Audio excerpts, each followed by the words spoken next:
Greetings, aliens.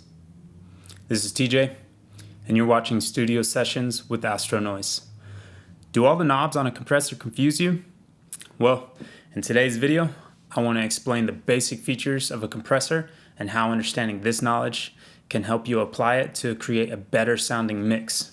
But before we get started, I want to remind you that the subscribe button is completely free, and clicking on it along with that little bell icon next to it ensures you that you get notified every time I release new content. So let's get to the music.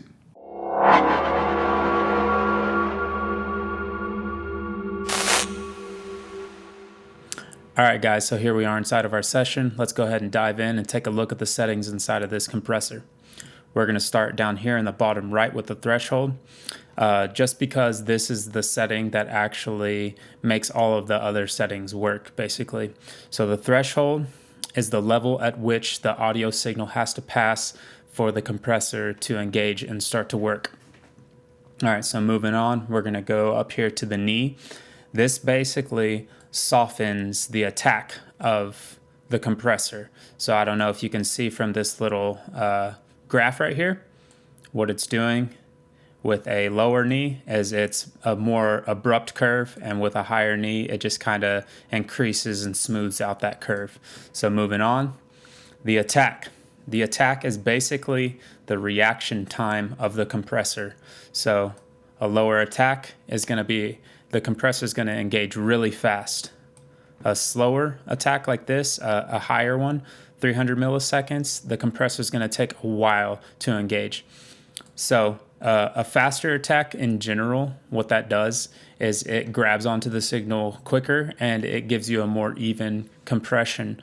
Alternatively, a slower attack, what that actually does is it lets the initial transients of a signal pop through first, and then the compressor starts to engage after the fact. Okay, so next up right here is the gain.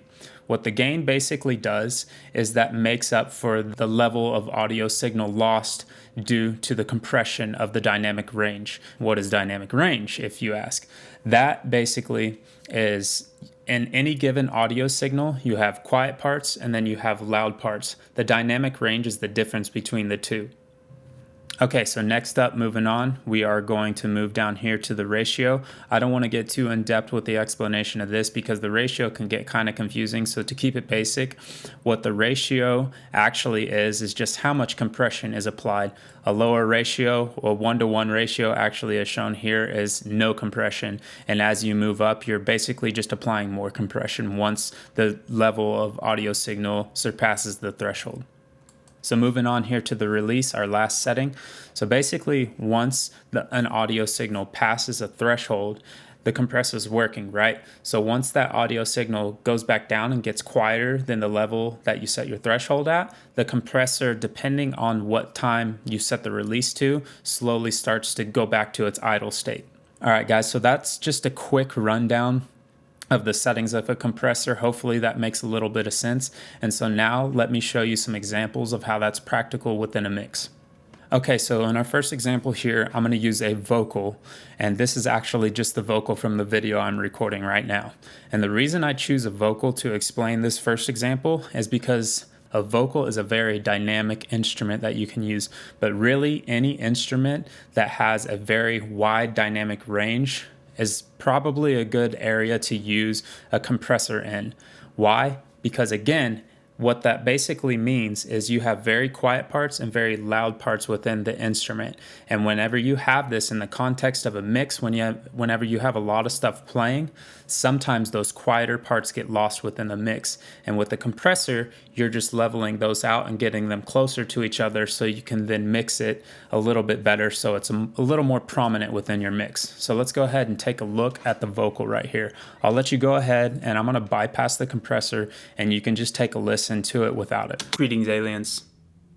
This is TJ, and you're watching Studio Sessions with Astronoize. All right, so let's look at the settings I use for some vocal compression here.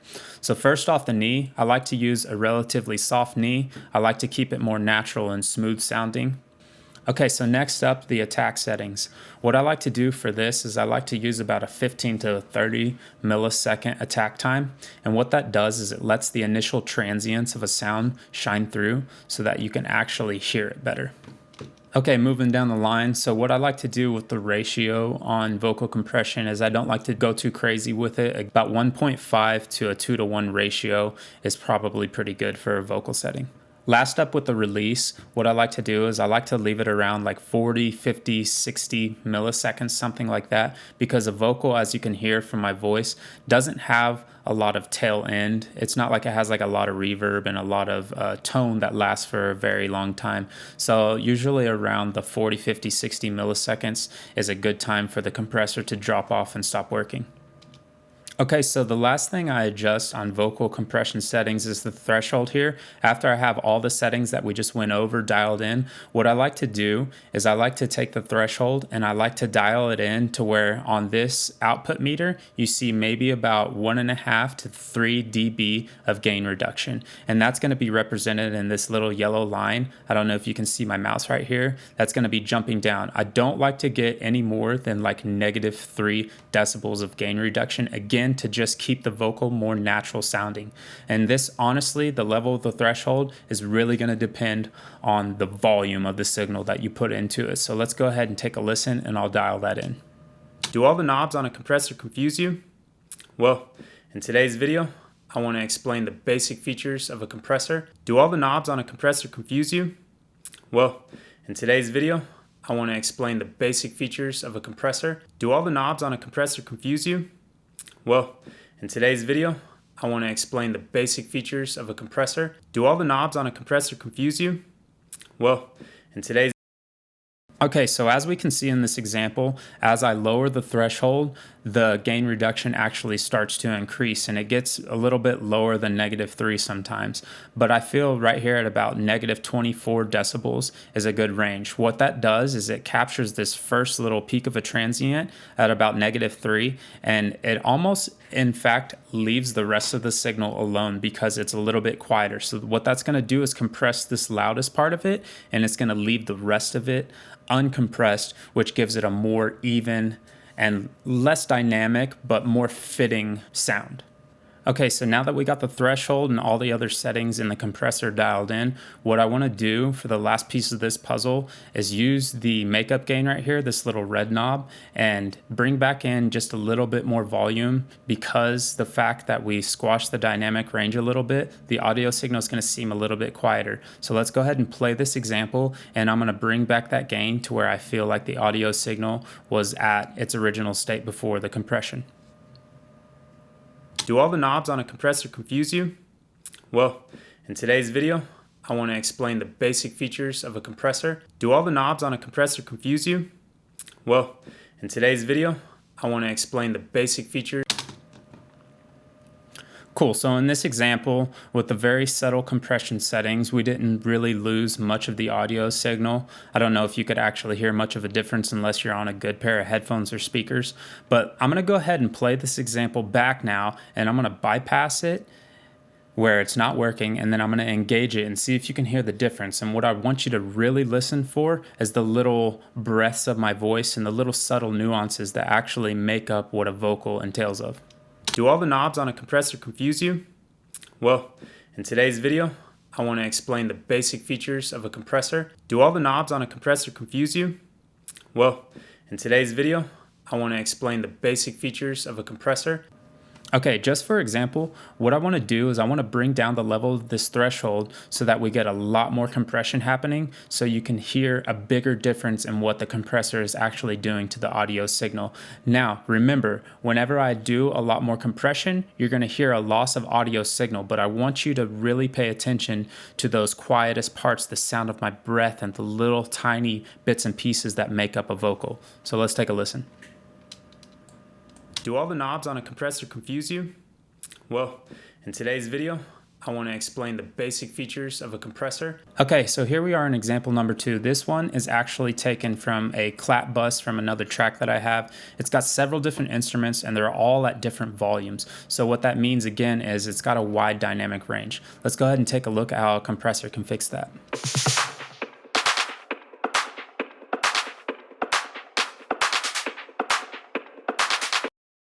Okay, so as you heard there, this example just has a lot of claps and like a rim shot, and they all have a very fast attack. So I'm going to show you how I adjust the settings accordingly in a compressor.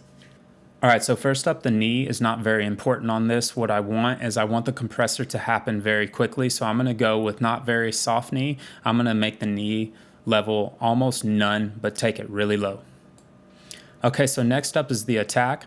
And with the attack, what I want to do is I want to preserve the attack of the actual instruments, but the instruments themselves are very quick and fast attacks also. So you don't need to do a very slow attack, but you can go somewhere around like 15 to 16 milliseconds would probably be good. Okay, moving on to the ratio, what I want to do is I'm going to use about a 3-to-1 ratio.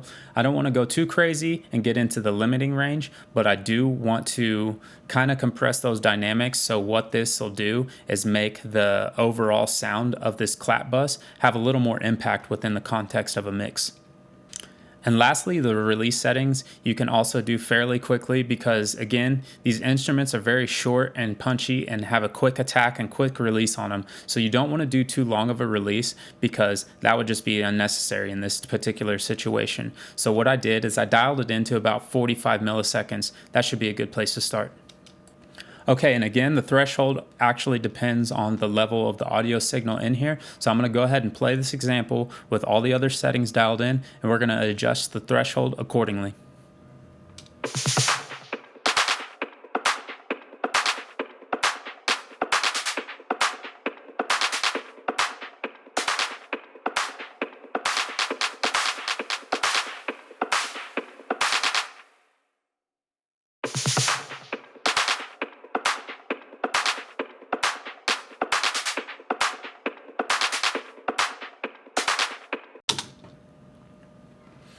Okay, so as we can hear with this example right here, what I did was I got it around, again, close to about -3 decibels of gain reduction. I didn't want to get any closer or go any further because I felt like the audio signal was just getting too squashed and it was sounding unpleasant to my ears. So I found this was a good range for the threshold to be at.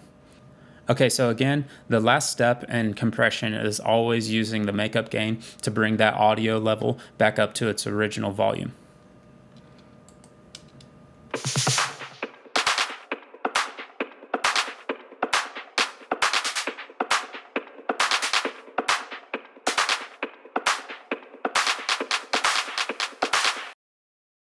Okay guys, so here we are in the final example, and the last tip I want to give you is how you can use a compressor as a kind of glue for like an entire track to make it sound a little bit more cohesive. And for this example, I'm using my song Cyclotron that's coming out on Drum Tech Records October 12th.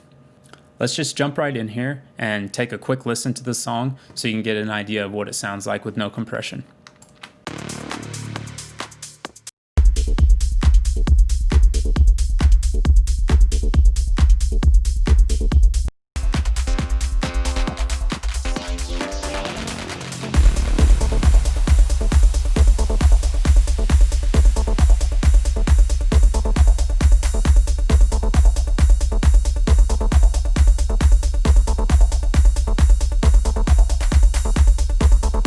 Okay, so with this last tip, one thing to keep in mind is the settings you're going to use on the compressor are very, very subtle. What you don't want to do once the track is finished and you're applying these settings to the entirety of the track is you don't want to overdo it. So let's go ahead and I'll jump into this compressor right here and show you the settings that I actually use. Okay, so first off with the attack settings, what I like to do is I like to set it relatively slow because I want to preserve the attack and the punch of the sound. So for this example, I set it to 30 milliseconds. Okay, so next up what I like to do with the release settings is set it pretty much to the fastest release settings available on the compressor that I'm using at the moment. And as for the ratio, what I like to do with this is I like to set a very mellow ratio. This one in particular is a 2-to-1 setting.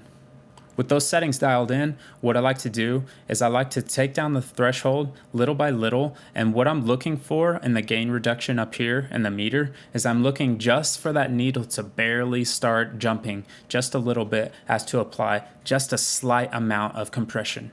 Okay, so let's take a listen to this example as I dial in the threshold settings.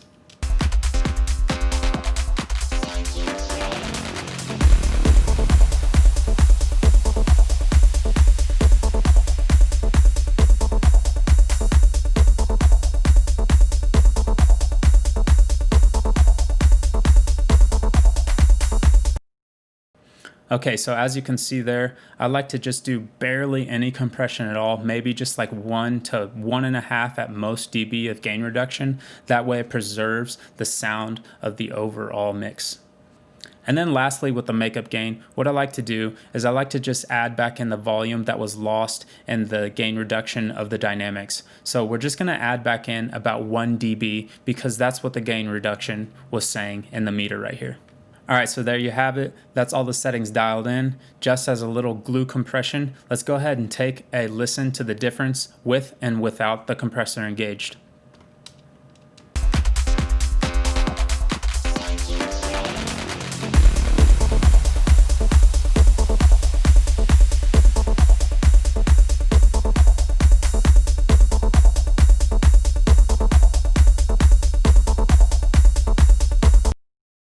Awesome, so there you have it. With the compressor engaged, you just get a much fuller and more glued and altogether sounding mix.